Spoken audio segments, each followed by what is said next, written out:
నండి కూడి వచ్చిన ప్రియ దేవుని పిల్లలందరికీ క్రీస్తు నామములో వందనాలు. దేవుడు మనకి ఇచ్చిన సమయాన్ని బట్టి పిల్లరా, మరి యొక్క ఆదివారం రోజున ఆయన సన్నిధిలో ఉంటూ ఆయన్ను స్తుతించుకునే అదృష్టం దేవుడు మనకి ఇచ్చారు పిల్లరా. మరి మనం ఎంతగానో మరి అదృష్టవంతులము. ఎందుకంటే మరి యొక్క ఆదివారం రోజున ఈ 2025 సంవత్సరంలో చాలా మంది ప్రవేశపెట్టలేదు దేవుడు. ఎందుకంటే పిల్లరా, ఎంతో మంది కాలం చేసి ఉన్నారు. మనల్ని దేవుని సన్నిధిలో పెట్టి ఆయన పాదాల దగ్గర ఆయన స్తుతించుకునే దేవుడు మనకి అదృష్టాన్ని ఇచ్చాడు. మనం ఎంతగానో ధన్యులం పిల్లరా. మరి పూర్వకాలం దేవుడు పిల్లరా, మరి భక్తులు దేవుణ్ణి ఎంతగానో ఆరాధించేవారు. అబ్రహాం గారు కానివ్వండి, దావీదు గారు కానివ్వండి, మరి ఇసాకు గారు కానివ్వండి పిల్లరా, మరి దేవుణ్ణి ఎంతగానో ఆరాధించేవారు. వారు తినేటప్పుడు పిల్లరా,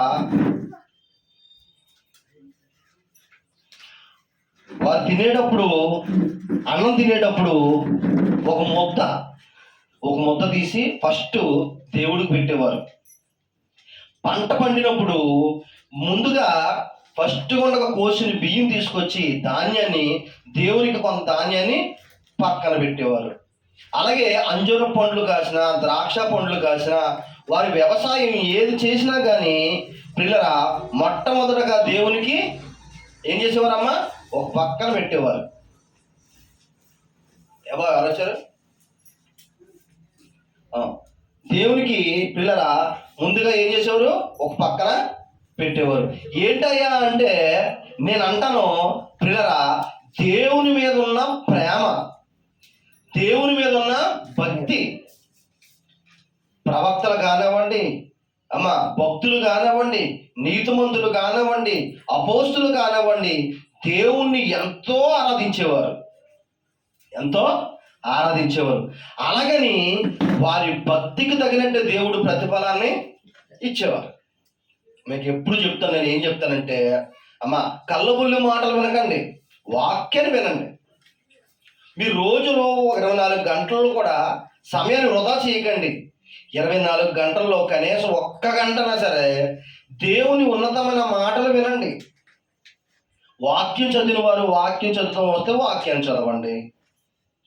ఎక్కువ సార్లు ప్రార్థనలో ఉండండి. ఎందుకంటే ప్రియులరా, మనం దేవునికి ఎంత దగ్గర అయితే మన కుటుంబాలు అంత బాగుంటాయి ప్రియులరా. పూర్వ రోజుల్లో భక్తులు మరి దేవుణ్ణి అంత ఆరాధించారు కాబట్టి వారి జీవితాలు బాగున్నాయి. కీర్తన గ్రంథం 23వ అధ్యాయం మొదట వచ్చిన చూడటం పిల్లలకి ఎంత అద్భుతమైన మాటలు. నిజంగానండి, అసలు ఈ మాటలు వింటుంటే వారి కుటుంబాలు పిల్లరా, వారి కుటుంబాలు ఎంత ఆశీర్వాదకరంగా ఎందుకు ఉన్నాయి అని ఆలోచిస్తే పిల్లరా నాకు అర్థమైంది ఏంటంటే, కొంచెం ఎదర జరగండి, చిత్తల్లి కొద్దిగా ఎదర జరగమ్మా, అక్కడ వచ్చారు కొద్దిగా ఎదర జరగండి. అది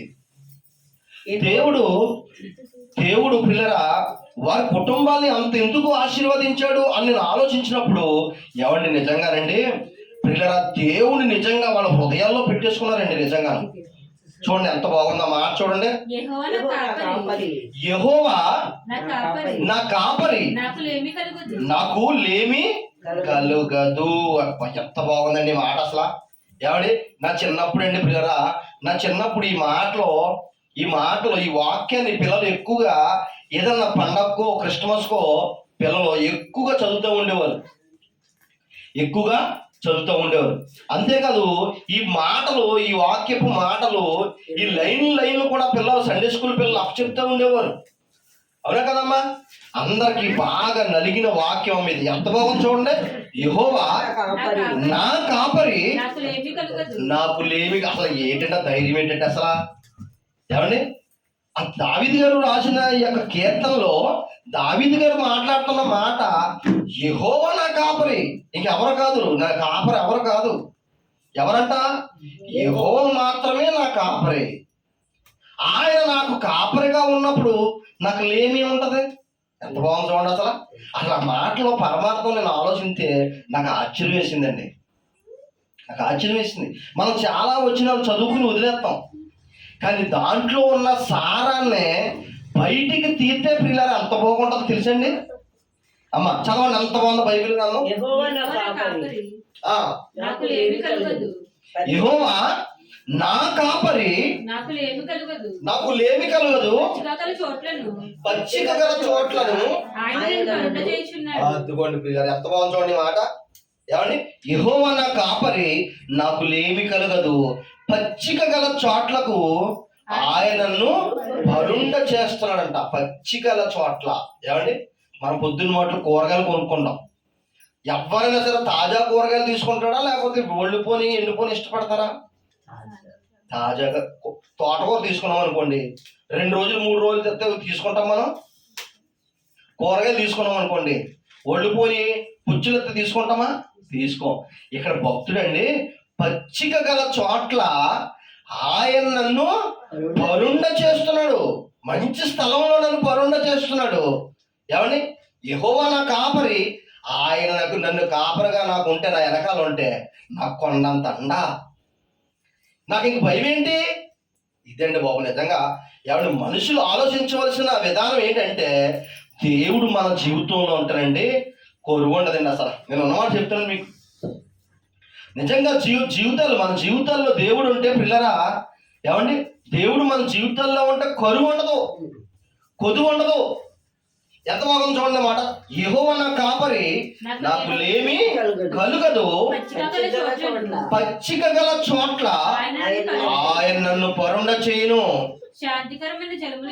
అదిగోండి, శాంతికరమైన జలముల యొద్ద నన్ను నడిపించుచున్నాడు. ఏమండి, సముద్రపు నీళ్ళు ఉన్నాయండి.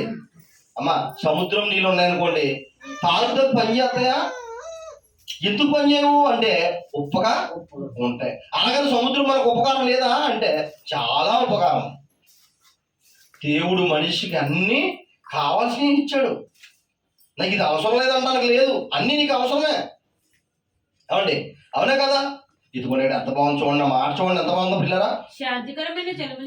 శాంతికరమైన జలముల యొద్ద నన్ను నడిపించాలండి. మంచినీళ్ళండి. ఎక్కడికైనా వెళ్ళామనుకోండి, మన వాళ్ళు చాలా మంది పాపం జీడిమాడి తోటల్లోకి పార్కెరుకుంటాకి వెళ్ళేవారు చాలా మంది. అవునా? మనం చాలా మంది మనవాళ్ళు వెళ్ళారు లేదా? వెళ్ళినప్పుడు 1 గంట బాగానే ఉంటుందండి, 1 గంట 2 గంటలు బాగానే ఉంటుంది. అక్కడి నుంచి ఏమవుతాయండి, మంచినీళ్ళు అయిపోతూ ఉంటాయి, గొంతుగా ఆరిపోతూ ఉంటది, నాలుగు అంగట్ని అంటుకుపోతూ ఉంటది. అవునా కదా? అనిపిస్తుంది. అప్పుడు ఏమనిపిస్తుంది తెలుసమ్మా? అప్పుడు ఏమనిపిస్తుంది అంటే, నా ప్రాణం కంటే ఎక్కువ ఏది కాదు బాబాయ్, ముందు మంచినీళ్ళు ఎత్తుక్కోవాలనిపిస్తుంది. మంచినీళ్ళు ఎత్తుక్కోవాలనిపిస్తుంది. ఆ మంచినీళ్ళు దొరికేదాకా నిజంగా ప్రాణం అసలు ఆగదండి. అవునా కదా? చాలా మందికి అండి అన్నం ఉన్నా లేకపోయినా మంచినీళ్ళు ఉంటే అంత బాధ అనిపించదండి. అవునే కదా? అది నాకైతే నేనైతే మంచినీళ్ళు లేకుండా అసలు ఉండలేను. నాకు మంచినీళ్ళు లేకపోతే అసలు ఉండలేను. నేను ముందు ఎక్కడికైనా వెళ్తే ముందుగా మంచినీళ్ళు బాటిల్ కొనేసుకుంటాను. నేను టిఫిన్ ఉన్నా లేకపోయినా, అన్నం ఉన్నా లేకపోయినా ముందు ఏం కావాలి? మంచినీళ్ళు కావాలి. అవునా కదమ్మా? ఇలా శాంతికరమైన జలములు అంట. ఏంటి? శాంతికరమైన జలముల యొద్ద మీరండి పిల్లరా, మీ మనసు అండి. నేను మంచి మాట చెప్తాను చూడండి. మీరు ఇంటికాడి నుంచి దేవుని సన్నిధిలోకి వచ్చారా? బాగా ఆలోచించండి. ఇంటికాడి నుంచి దేవుని సన్నిధిలోకి వచ్చారా? మీరు వచ్చారు కానీ మనసు అక్కడే ఉంది. మీరు వచ్చేసారు, మీ మనసు ఎక్కడ ఉండిపోయింది? ఇంటికాడ ఉండిపోయింది. అలా ఒకవేళ ఇంటికాడ ఉండిపోతే తెచ్చేసుకోండి మీ మనసు మీలోకి, లేకపోతే వాక్యం అర్థమవుదో. ఎంత మధురంగా ఉందండి మాట అసలు. యెహోవా నా కాపరి, నాకు లేమీ లేదు. అసలు ఆయన ఉండగా నాకు భయం ఏంటి? కొండంత అండ ఆయన నాకు ఉండగా నా భయం ఏంటి? అసలు ఆ ధైర్యం ఏంటండి బాబు? అసలు ఆ ధైర్యం ఏంటి? ఏమండి, దావీదు గారండి గొర్రెలు కాసుకునేవాడండి. గొర్రెలండి బాబు, గొర్రెలు కాసుకునే దావీదు గారిని, ఏమండి, దావీదు గారిని దేవుడు రాజుగా చేశాడు పిల్లరా. ఎంత బాగుందండి మాట అసలు. దావీదు గారిని ఏం చేశాడమ్మా? దేవుడు రాజుగా చేశాడు. ఎందుకో తెలుసా? ఎందుకు చేశాడంటే అసలు అనేక మంది ఉన్నారు. దావీదు గారికి 7 అన్నగారులు ఉన్నారు. 8వ వాడు దావీదు గారు, లాస్ట్ వాడు. మరి అంతమంది ఉండగా అన్నగారులో మంచి బాడీ బిల్డర్లు, సైనికులు, ఏమండి, దావీదు గారు అన్నయ్యలు ఎలాంటి వాళ్ళో తెలుసండి? అమ్మ పట్టుకోండి. దావీదు గారు అన్నయ్యలు ఎలాంటి వాళ్ళమ్మా? దావీదు గారు అన్నయ్యలు ఎలాంటి వాళ్ళు? భయంకర అంత బలంగా ఉంటారమ్మా. వెళ్తే వాళ్ళు అంత బలంగా ఉంటారు. అంత బలవంతులు దావీదు గారు అన్నయ్యలు. మరి అంత అందగాళ్ళు, అంత ఆజానుభావులు, అంత కండలు మెల్లిగిరిగిపోయిన మహానుభావులు వదిలేసి దేవుడు దావీదు గారిని ఎందుకు కోరుకున్నారనుకున్నారు? దావీదు గారు చిన్నప్పటి నుంచి కూడా బైబిల్ గ్రంథం రాయబడి ఉంది, దేవుని యందు భయభక్తులు కలిగిన వాడంట. దావీదు గారు ఎవరమ్మా? అందరికి అర్థమవుతుందన్న మాట? అర్థమవుతుందమ్మా? మీ మనసు ఉందా? చెప్పాను కదా, ఇంటికి అడొద్దు, ఎక్కడ తెచ్చేసుకోండి, అప్పుడు మీకు వాక్యం అర్థమవుతుంది. బాగా ఆలోచించండి. ఈ మాటలో నేను అంత నొక్కి ఎందుకు చెప్తున్నానంటే, నేను చెప్పే కొంతసేపే వాక్యం కొన్ని రిఫరెన్స్లో చూపిస్తాను, మీకు వాక్యం గుండెల్లో అతుకుపోవాలి. అది దావీదు గారి గురించి, దావీదు గారి చరిత్ర నేను చదివినప్పుడు, దావీదు గారు బాల్యం నుండి కూడా దేవుని యందు భయభక్తులు కలిగి ఉన్నాడంటండి. దేవుడు నన్ను చూస్తున్నాడు, మనుషులు చూడకపోయినా పర్వాలేదు కానీ దేవుడు నన్ను చూస్తున్నాడు. అమ్మ బాబోయ్, తప్పు చేయకూడదు అనుకున్నాడు దావీదు గారు. ఆ దావీదు గారిని దేవుడు గొర్రెలు కాసుకున్న ఈ యొక్క దావీదు గారిని తీసుకెళ్లి మహారాజుగా కూర్చోబెట్టాడండి. బాబోయ్, ఎంత ఆశ్చర్యం అసలు ఇది. అవునే కదా? అసలు గొర్రెలు కాసుకున్న కూడా మహారాజు అవుతాడని ఎవరు అనుకుంటారు అసలు? కానీ దేవుడు తలుసుకుంటే మన జీవితాలు తలకిందులైపోతాయి పిల్లరా. దేవుడు కనుక, దేవుని యొక్క ఫోకస్ మన మీద పడితే మన జీవితాలు మారిపోతాయి. మనం మట్టిని పట్టుకుంటే బంగారం అయిపోతుంది. మన జీవితాల్లో దేవుడు ఉండాలి పిల్లరా. మన హృదయంలో దేవుడు ఉండాలి. ఆయన యందు నువ్వు ఎప్పుడైతే భయభక్తులు కలిగి ఉంటావో, ఇది నీ ధైర్యం. ఏ ధైర్యం? దేవుడు ఉన్నాడనే ధైర్యం నీకు. ఆస్తులు లేకపోయినా, అంతస్తులు లేకపోయినా, బంధువులు లేకపోయినా, దేవుడు ఉన్నాడనే ధైర్యంతో బతికేస్తాను. ఎవడి జలములు ఎలాంటి అండి? ఏ జలములు అంటాం? శాంతికరమైన జలములు. మన వాళ్ళు చాలా మంది అండి మామూలు నీళ్ళు తాగితే ఒక రకంగా ఉంటాయి, గోదావరి నీళ్ళు తాగితే ఒక రకంగా ఉంటుంది టేస్ట్. తెలుసా మీకు? గోదావరి నీళ్ళు ఎంత బాగుంటాయమ్మా? చాలా బాగుంటాయి. పంచాయతీ నీళ్ళు వస్తున్నాయి కదా, చప్పగా ఉంటాయి. పంచాయతీ నీళ్ళు ఎలా ఉంటాయి? చప్పగా ఉంటాయి. గోదావరి నీళ్ళు ఎలా ఉంటాయి? తీయగా ఉంటాయి. కొబ్బరి బొండ నీళ్ళు కూడా సరిపో. మన ఏరియాలో నీళ్ళు చాలా మంది బయటకు పట్టుకెళ్తా ఉంటారు ఇక్కడి నుంచి. మన గోదావరి దగ్గరలో ఉంది కదా, గోదావరి ఊట, ఈ జలాలు మనకు ఊరతాయి ఇటువైపు. అలాగే వెళ్ళే కోల్దే, గోదావరి దగ్గరికి వెళ్ళే కోల్దే, అటువైపుకి వెళ్ళే కోల్దే ఆరికరావుల, కుమారదేవం, కొవ్వూరు, ఈ పరిసర ప్రాంతాలంతా కూడా గోదావరి నీళ్ళే వస్తాయి. ఎంత బాగుంటాయి నీళ్ళు. ఏమా అనారోగ్యం ఉండదు గోదావరి నీళ్ళు? అస్సలు ఉండదు. ఇటువైపుకి వెళ్ళే కోల్దే, గౌరీపట్నం ఇటువైపుకి వెళ్ళే కోల్దే సున్నం నీళ్ళు, సున్నం తేలిపోతూ ఉంటది, అనారోగ్యం వచ్చేస్తుంది తాగితే. ఈ ఏ నీళ్ళు అంటే శాంతికరమైన జలముల యొద్ద, శాంతికరమైన జలముల యొద్ద నన్ను నడిపించుచున్నాడు.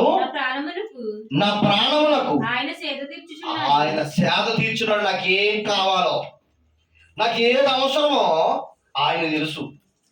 అమ్మా మీకు మంచి మాట చెప్తానమ్మా, మీకు జీవితంలో గుర్తుండిపోలే మాట. ఇది ఎవరి గురించో కదా, నా గురించి చెప్తున్నాను. నేను నేర్చుకునేటప్పుడు, వాక్యం నేర్చుకునేటప్పుడు కొంతమంది పాస్టర్ గారితో సహవాసం కలిగి ఉంటాం కదా, అలాగా నేను ఒక పాస్టర్ గారితో సహవాసం కలిగి ఉన్నాను. ఓ పాస్టర్ గారితో సహవాసం కలిగి ఉన్నప్పుడు ఏమైందంటే, ఒక మీటింగ్కి జరుగుతుంది అక్కడ. ఆ మీటింగ్ జరుగుతున్నప్పుడు నేను ముందుగా వెళ్ళి, ఎక్కడికైనా సరే ప్రార్థన అయినా సరే నేను ముందుకు వెళ్ళిపోతాను. ముందుకు వెళ్ళిపోయి నేను రెడీగా ఉంటాను. పాస్టర్ గారు వచ్చినప్పుడు ఆయనకి ఎదురుగా వెళ్ళి ఆయనతో మాట్లాడుతున్నాను. నేను ఏం చేస్తానంటే, అధ్యక్షుడిగా స్టేజ్ ఎక్కి నడిపిస్తూ ఉంటాను అనమాట. ఎక్కువ చోట్ల ఇలా చేశాను. నేను వాక్యం ప్రకటించక ముందు ఎక్కువ శాతం ఇలా చేశాను. అప్పుడు ఏం చేసేవాడంటే, సేవకుడు వచ్చినప్పటికి, నేను ఎవరి దగ్గర అయితే ఉంటాను ఆయన దగ్గర ఉన్నప్పటికీ కారు వేసి వచ్చాడు సేవకుడు. మీకు మంచి మాట చెప్తున్నాను, చాలా బాగుంటుంది ఈ మాట. ఏమండి, ఆయన వచ్చాడు, డోర్ దిగాడు. నేను కొంచెం దూరంగా ఉన్నానండి. వచ్చినాడికి నేను ఇలా చూసి కారు అని చూశానండి. కారు అంకి ఇలా చూసి, అబ్బా ఎంత బాగుంది కారు. కారు బాగుంటుందా బాగోదమ్మా? అమ్మా కారు బాగుంటుందా బాగోదా? బాగా చెప్పాలి. కారు బాగుంటుందా బాగోదా? బాగుంటుంది. సైకిల్ కూడా లేని మనకే ఏమా కారు చూసినప్పుడు ఎలా ఉంటుంది? బాగుంటుందా బాగోదా? బాగుంటుంది. ఈ పాస్టర్ గారు వస్తున్నాడు, మా పాస్టర్ గారు సేవ కూడా వస్తున్నాడు. నేను నుంచున్నాను. ఆయన కారు దిగి నాకు ఇలా చెయ్యి అని చెప్తాడు అనమాట. నువ్వు నడిపించు అని పేర్లు రాసి పలానా పేరు ఇలా చెప్తాడు అనమాట. నేను నుంచున్నాను అనుకున్నాను కారు దగ్గర. అంత కారు అంటే ఆయన ఎంత కష్టపడి ఉంటాడో, ఎంత సేవ చేసి ఉంటాడో. అవునా కదమ్మా? కారు కొనుక్కున్నాడు అంటే సేవకుడు ఎంత కష్టపడి ఉంటాడో, ఎంత వాక్యాన్ని ప్రకటించి ఉంటాడు, ఎన్ని దేశాలు ఎన్ని రాష్ట్రాలు తిరిగి ఉంటాడో. అవునా కదా? ఎవరు మనం తప్పు అనకూడదు. నేను చూశాను మహానుభావులు నిజంగా దేవుడు కారు ఇచ్చాడు గిఫ్ట్గా, వాక్యాన్ని ప్రకటిస్తున్నాడు నిజంగా అనుకున్నాను అంతే. ఇంతకు నేను కూడా అలాంటి కారు కావాలన్నా కానీ అనుకోలేదు. నేను ఇంకోటి చెప్పనా, దేవుని చిత్తం ఏంటో నా మనసులో అనుకోండి. నేను ఎవరితో కూడా ఇప్పుడు వరకు చెప్పలేదు ఈ మాట, ఎందుకంటే మా ఇంట్లో వాళ్ళతో కూడా నేను చెప్పలే. ఆ కారు చూశాను, భలే వంద కారు అనుకున్నాను. సేవకులు దిగారు, అదే కారు దేవుడు నాకు ఇచ్చాడు. దేవునికి స్తోత్రం కలిగిన గాక. హల్లెలూయా హల్లెలూయా. సైకిల్ తొక్క కూడా నా దగ్గర డబ్బు లేని నాకు దేవుడు ఏమిచ్చాడు? కారా. అసలు ఆ కారు నేను ఎప్పుడు ఎక్కలేదు అంత ముందు. మీకు మంచి మాట చెప్పనా, నేను ఏ కారు అయితే చూసాను ఆ కారు నేను ఎప్పుడు ఎక్కలేదు. అదే కారు దేవుడు నాకు ఎత్తాడని నన్ను ఊహించలేదు. నేనేమనుకున్నా మనసులో, కారు బాగుంది, సేవకులు పెద్ద సేవ చేస్తారు మహానుభావులు, అలాంటి వాళ్ళు కారులో తిరిగితే సేవ పెద్ద పెద్ద ప్రసంగాలు చేస్తున్నారు కాబట్టి ఆ కారు ఎక్కారనుకోండి. పెద్ద పెద్ద ప్రసంగాల్లో చూసి అలాంటి స్టేజ్ మీద మనం వాకింగ్ చెప్తే ఎంత బాగుంటుంది అనుకునేవాడిని. ఎన్ని మీటింగ్స్ అండి దేవుడు ఇచ్చాడండి నిజంగా. అసలు నిజంగా పిల్లల ఆయన పాదాల మీద పడిపోయినా కానీ ఆయన రుణం తీర్చుకోలేము మనం. అవునా కదా? ఆశపడిన ప్రాణాన్ని తృప్తిపరిచే దేవుడు మనం నమ్ముకున్న దేవుడు. మనం నీతిగా, యథార్థంగా, నిజాయితీగా మనం బ్రతికితే మన ప్రార్థన తప్పనిసరిగా దేవుడు వింటాడు. నీకు ఏం కావాలో నీ తల్లిదండ్రులు నీకు ఇవ్వకపోయినా, అమ్మా నీ తల్లిదండ్రులు నీకు ఏం కావాలో ఇవ్వకపోయినా దేవుడు తెలుసు. నీ మనసు దేవుడు తెలుసు. నీ మనసులో ఏముందో దేవుడికి తెలుసు. నీకు ఏది కావాలో దేవుడికి తెలుసు. ఏ సమయాన్న ఏది ఇవ్వాలో దేవుడికి తెలుసు. ఇదిగోండి దావీదు గారు, గొర్రెలు కాసుకున్న దావీదు గారిని తీసుకెళ్లి రాజుగా చేశాడంటే దేవుడు. అబ్బా, ఆయన మాట్లాడుతున్న మాట ఎంత బాగుందో చూడటం పిల్లరా. శాంతికరమైన జలముల యొద్దకు నన్ను నడిపించను, నా ప్రాణములకు ఆయన సేద తీర్చుచున్నాడు, తన నామమును బట్టి నీతి మార్గములను నన్ను నడిపించుచున్నాడు.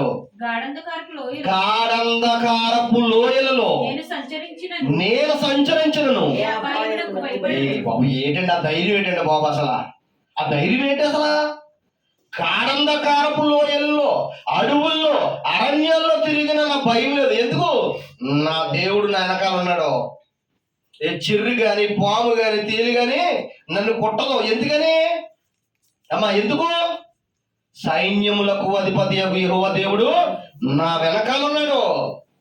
ఇంకా నాకు భయం ఎందుకు? ఎంత బాగుందని అసలు ఈ మాట. గాఢంధకారపు లోయల్లో తిరిగినా కానీ, ఏ అపాయమో ఏంటంటే బాబు, అసలు ఏంటంటే బాబా ధైర్యం ఏంటండి అసలు? ఏమన్నా ధైర్యం ఎవరి కోసం ఈరోజు అంత ధైర్యం చెప్పండి. నిజంగా ప్రియులరా, నీ భక్తి నీకు ధైర్యాన్ని ఇస్తుంది. నువ్వు నీతిగా ఉంటే నీ భక్తి నీకు ధైర్యాన్ని ఇస్తుంది ప్రియులరా. చూడండి ఎంత బాగుందన్నమాట. చదువమ్మా. నీవు నాకు తోడైందువు, నీ దుడ్డుకర్రయు నీ దండమును నన్ను ఆదరించు. దుడ్డుకర్ర అని తెలుసమ్మా మీకు? దుడ్డుకర్ర అని తెలుసా? గొర్రెలు కాసే వాళ్ళ దగ్గర ఎదర గుండ్రప్పుడుగా ఉంటది కర్ర. చాలా మంది ఎత్తడితో చేస్తారు. ఎదర వెనకాల ఏముంటది? కర్రకే ఎత్తడితో చేసి పైన బాల్ లాగా ఉంటది అమ్మా. దుడ్డుకర్ర, దండం ఇప్పుడు నేను చెప్పింది. దుడ్డుకర్ర ఎలా ఉంటదంటే, మనం గొడుగు ఉండదు చూసారా? కాడ గొడుగు చివర ఇలా వంకరగా ఉంటది అనమాట. అది ఏం చేస్తారంటే, గొర్రెలు ఇలాగ వెళ్ళవలసిన గొర్రెలు ఇలాగ వెళ్ళిపోయినప్పుడు అది ఆ కర్రతో ఏం చేస్తారంటే, గొడుగు కర్రతో దాన్ని దారి ఇలా మళ్ళీ ఎంత ఉంటారు అనమాట. కర్ర వంకరగా ఉంటుంది కదా, ఆ కర్ర పీకిలా తగిలిచ్చి ఇలా మళ్ళీ ఎంత ఉంటుంది. దుడ్డుకర్రయు దండము నన్ను ఆదరించును. ఎంత బాగుందండి అసలు మాట పిల్లలు, ఎంత బాగుందండి మాట. శాంతికరమైన జలముల యొద్ద నన్ను నడిపించును. ఎంత బాగుందండి అసలు నిజంగా. ఏమండి నిజంగా దేవుడండి మనం నీతిగా ఉంటే, ఏమండి మనం భక్తిగా ఉంటే, మనం ప్రార్థనా జీవితం కలిగి ఉంటే, ఏమండి వర్షాకాలం వచ్చినా పనులు లేకపోయినా మనకు భయం ఉండదండి. ఎందుకనుకున్నారు? ఆయన కాకులకు ఆహారం పెట్టిన దేవుడు మనల్ని వదిలేస్తాడా? ఆలోచించండి. కాకులతో ఆహారం పంపించాడండి దేవుడు ఏలియాకి. దేనితోనమ్మా? కాకులతో ఆహారం పంపిన దేవుడు తన బిడ్డలు వదిలేసుకుంటాడా? మీరు చెప్పండి, వదిలేస్తాడమ్మా? నీ భక్తి నీకు ధైర్యం పుట్టిస్తుంది పిల్లరా. నీ భక్తి నీకు ధైర్యం పుట్టిస్తుంది. నీ నీతి, నీ యథార్థ ప్రవర్తనే నిన్ను ముందుకు నడిపిస్తుంది. ఇర్మియా గ్రంథం చూడండి ఎంత బాగుంటుందో. ఇర్మియా గ్రంథం 17వ అధ్యాయం 7-8 వచనాలు. యెహోవాను నమ్ముకున్నవాడు ఎవరంటమ్మా? ధన్యులు. ఎవరు నమ్ముకున్నవారు? యెహోవాను మాత్రమే. ఈ లోకంలో చాలా మంది దేవుళ్ళు ఉన్నారు, చాలా మంది దేవతలు ఉన్నారు. పిల్లరా, సైన్యములకు అధిపతియగు యెహోవా దేవుడు నమ్ముకుంటే నీ భక్తి నీకు ధైర్యం పుట్టిస్తుంది. పిల్లరా, నీ భక్తి నీకు ఏం పుట్టిస్తుంది? ధైర్యం పుట్టిస్తుంది. ఏమండి పాలస్తీనా దేశంలో పిల్లరా, మరి ఇశ్రాయేలుని ఇశ్రాయేలు ఐగుప్తు దేశంలో ఉన్నప్పుడు బానిసత్వం పనులు చేయించేవారు. ఇటుకలు తీయించడం, చిగురు మట్టితో ఇటుకలు తీయించేవారు. ఇంకా బానిసత్వం పనులు, విశ్రాంతి ఉండేది కాదు. ఏం చేసేవారు తెలుసా? మళ్ళీ ఏం చేసేవారు తెలుసా? ఏడ్చేసేవారు. ఎవరమ్మా ఎవరు ఏడ్చేసేవారు? ఇశ్రాయేలు ఐగుప్తు దేశంలో ఏడ్చేసేవారు. ఆ పనులు చేయలేక, ఆ బానిసత్వం పనులు చేయలేక ఏడ్చేయడం అంటే దేవుడి ముందు ప్రార్థన చేస్తూ ఏడ్చేవారు అన్నమాట. అప్పుడు దేవుడు వాళ్ళ మొరైని మోషేని పంపించి అక్కడి నుంచి వారిని తీసుకొచ్చాడు.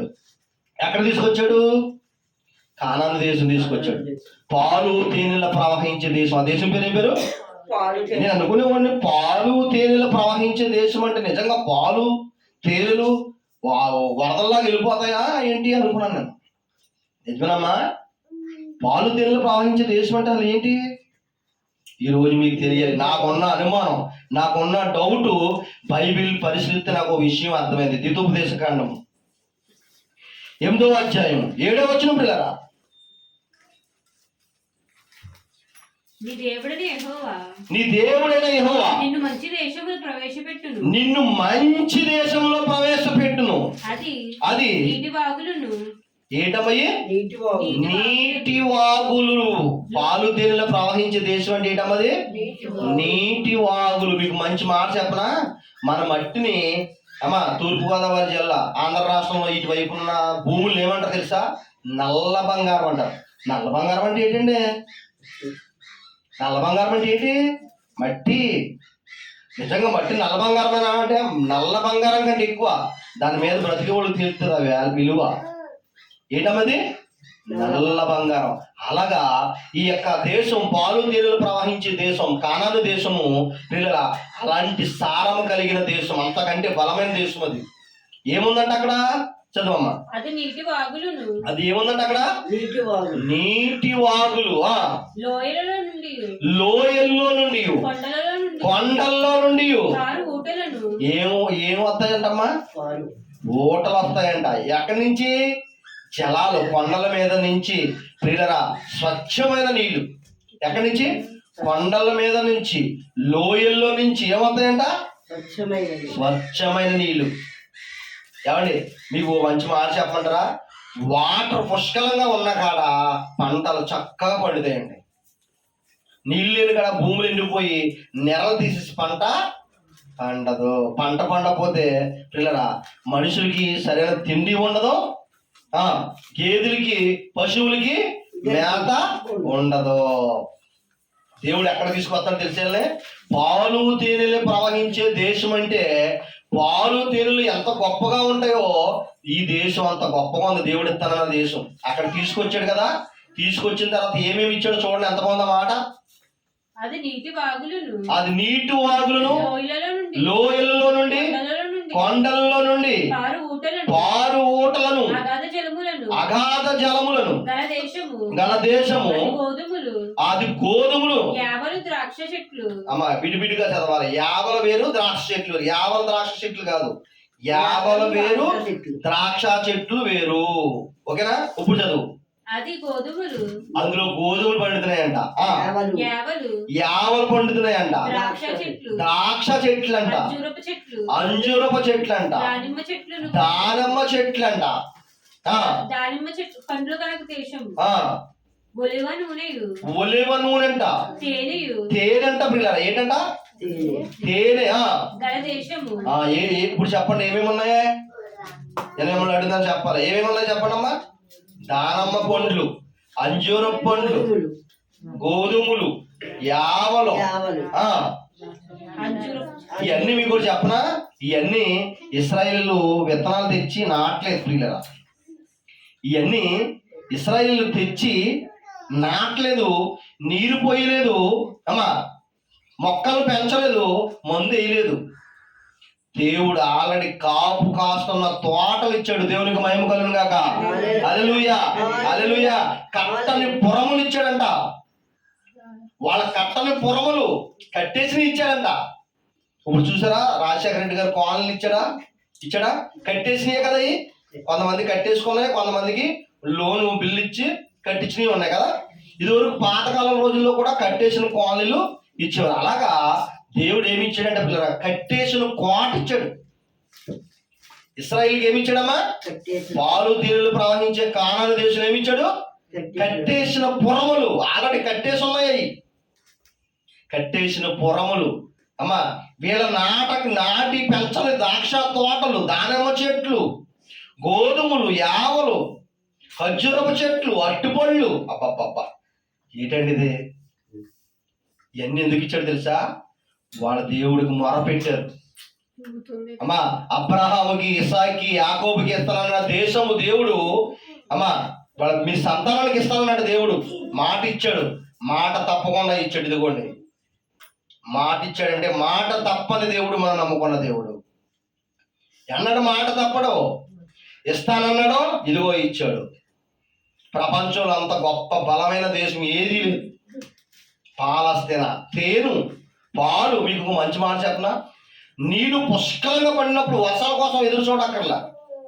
నీళ్లు పుష్కలంగా ఎక్కడి నుంచి ప్రవహిస్తున్నాయి? భూముల నుండి నీరు ప్రవహిస్తున్నాయి. భూముల నుంచి నీరు ఓటలు చక్కగా ప్రవహించినప్పుడు పంటలు అంత చక్కగా పండుతాయి అమ్మా. అవునా కదా? మనుషులు తిన్నంత పళ్ళు.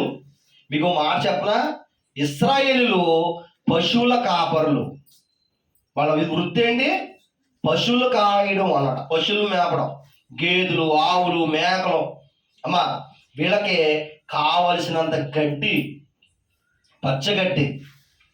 మనుషులకు కావాల్సిన ఆహారం మనుషులకి, పశువులకు కావాల్సిన ఆహారము పశువులకి. ఇప్పుడు ఎక్కడ చూసినా చెట్ల నిండా తేనె పొట్టినంట. చెట్ల నిండా తేనె. మీరు ఈ మధ్యకాలంలో ఎక్కడ తేనె పొట్టిని చూసారు? ఎందుకంటే ఎక్కడన్నా మనం తేనె కావాలంటే ఇంత బాటిల్, లైన్ బాటిల్ అని ఉంటుంది, ఇంత ఉంటుంది బాటిల్.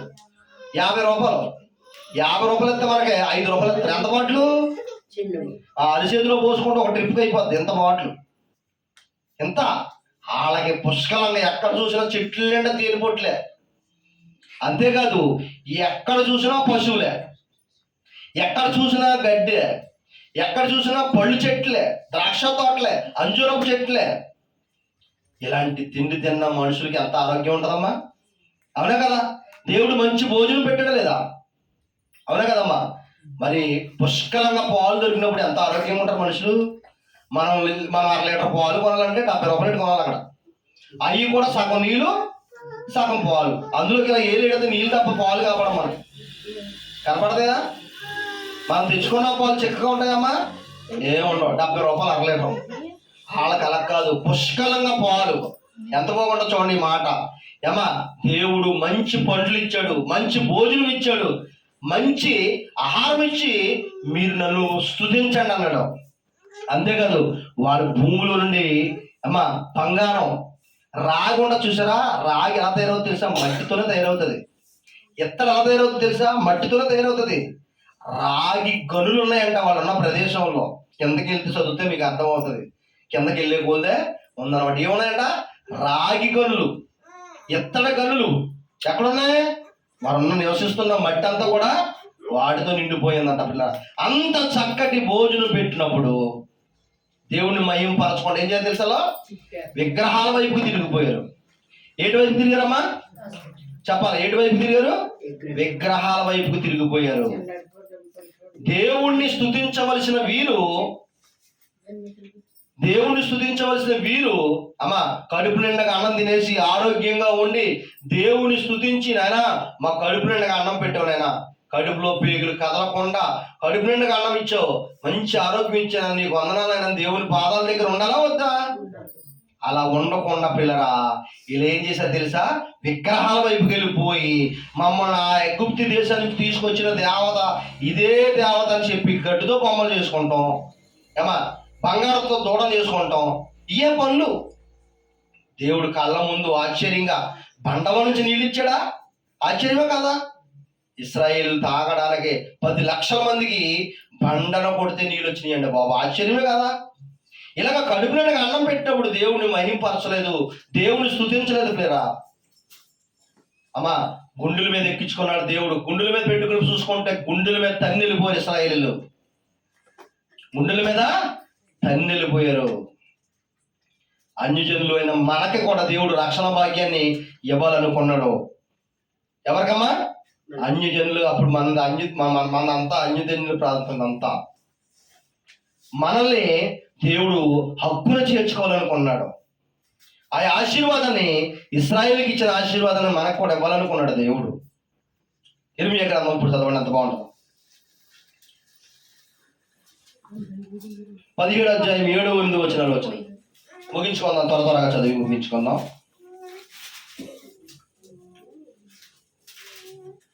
యెహోవాను నమ్ముకున్నవాడు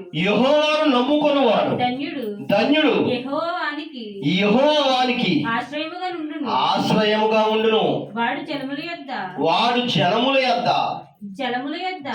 యొద్ద నాటబడిన చెట్టు వలె ఉంటాడంటమ్మా. ఎలా ఉంటాడంట? ఎలా ఉంటాడు? ఏమండి మీకు మాట చెప్పనా? కాలువలు చూడండి, కాలువల పక్కన ఉన్న చెట్లు ఎప్పటికీ పచ్చగానే ఉంటాయి. ఎప్పటికి ఎలా ఉంటాయి?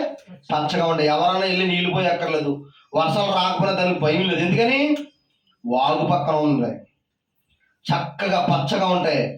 పంట కాప గుత్తులుగా కాయలు కాసేస్తుంది. కాదా కాయదా? ఇప్పుడు చదవండి, అంత బాగుంటుంది అన్నమాట. వాడు జనముల యొద్ద నాటబడిన చెట్టు వలె ఉంటాడంటే ఎవరమ్మా?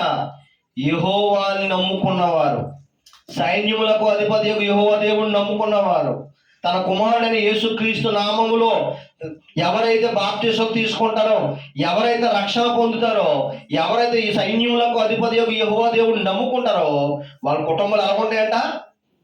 ఎలా ఉంటాయమ్మా? నీటి వాగుల పక్కన నాటబడిన చెట్టు అనే ఉంటారంటండి. చెట్టు వల్ల అంటే ఎలాగా అమ్మా? ఎలాగా? చెట్టు వల్ల అంటే ఎలా ఉంటారు? పచ్చగా ఉంటారు. ఎలా ఉంటారమ్మా? పచ్చగా. అంటే సంసారాలు ఎలా ఉంటాయి? పచ్చగా ఉంటాయి, ఆరోగ్యంగా ఉంటారు. ఇంకో విషయం చెప్పనా? ఎవరైతే దేవుని యందు భయభక్తులు కలిగి ఉంటారో వారి కుటుంబాలు వర్ధిల్లుతారు. అమ్మా వారి కుటుంబాలు ఎలా ఉంటాయి? వర్ధిల్లుతాయి, ఆరోగ్యంగా ఉంటారు, వారి కుటుంబాలు బాగుంటాయి పిల్లరా. ఎందుకంటే సైన్యములకు అధిపతి యెహోవా దేవుడిని నమ్ముకున్నారు. మీరు మనస్ఫూర్తిగా మీరు ఎప్పుడైతే దేవుడిని నమ్ముకుంటారో, మీరు ఎప్పుడైతే దేవుని యందు భయభక్తులు కలిగి ఉంటారో మీ కుటుంబాలు ఎలా ఉంటాయమ్మా? చక్కగా ఉంటాయి. కాలువ పక్కన నాటబడిన చెట్లు ఎంత చక్కగా కాయలు కాస్తాయో అలా ఉంటాయి. ఇప్పుడు వరకు ఇశ్రాయేలుకి దేవుడు భూమినిచ్చాడు, చక్కని పంటనిచ్చాడు కదా. ఇప్పుడు మనకిచ్చిన ఆశీర్వాదం ఏంటో తెలుసా అమ్మా? ఇప్పుడు వరకు ఇశ్రాయేలుకి మంచి భూమినిచ్చాడు, మంచి పంటనిచ్చాడు, మంచి భోజనం ఇచ్చాడు కదా. ఇప్పుడు మనకిచ్చిన ఆశీర్వాదం ఏంటనుకున్నారు అమ్మా? ఇప్పుడు వరకు మనకి ఇచ్చిన ఆశీర్వాదం ఏంటనుకున్నారు? వాళ్ళకు మంచి భూములు మంచి పంటనిచ్చాడు కదా. ఇప్పుడు నిన్నే 10 మందికి ఆశీర్వాదకరంగా మార్చాడు దేవుడు. దేవునికి మహిమ కలుగును గాక. హల్లెలూయా, హల్లెలూయా. చూడండి ఎంత బాగుంది అక్కడ మాట. చదువమ్మా. అది కాలువల వారను, దాని వేలు తన్నును, బెట్ట కలిగినను దానికి భయపడదు. చూడండి, ఇది వర్షం లేకపోయినా అమ్మా ఎలాంటి ఎండలు కాసిన కాలువ వారంటున్న మొక్కకే భయం ఏమైనా ఉంటుందా? కానీ కాపు కూడా చక్కగా కాసేద్ది. అలాగా యెహోవా యందు భయభక్తులు కలిగిన వారు, ఆయన మాట ఎవరైతే వింటారో, అమ్మా నీరు అంటే వాక్యము, నీరండి ఏంటమ్మా వాక్యము. ఫలాలు ఇచ్చే చెట్టు అంటే దేవుని యందు భయభక్తులు కలిగిన మనమే. ఫలాలు ఇచ్చే చెట్టు ఎవరు? ఇప్పుడు మనమే. ఫలాలు ఇచ్చే చెట్టు మనమే. మనకి నీరే వాక్యము. నీరు లేకపోతే చెట్టు ఎలా ఎండిపోద్దో, ఎలా కాపు కాయదో ప్రియారా, లోకాశుల వైపుకి వెళ్ళి దేవుని యందు భయభక్తులు లేకుండా ఉన్న జీవితాలు ఎలా ఉంటాయంటే ప్రియారా, కాపు లేని చెట్టులాగా ఉంటారు. ఎలా ఉంటాయి? కాపు లేని చెట్టులాగా, నీరు లేని చెట్టులాగా ఎండిపోతారు. కుటుంబాలు బాగో. ఎప్పుడైతే మీరు దేవునిలో కట్టబడతారో మీ జీవితాలు బాగుంటాయి. నీరంటే ఏంటి? వాక్యం పిల్లరా. నీరంటే ఏంటమ్మా? వాక్యము. పలకంగా నీరంటే వాక్యము. అలాగే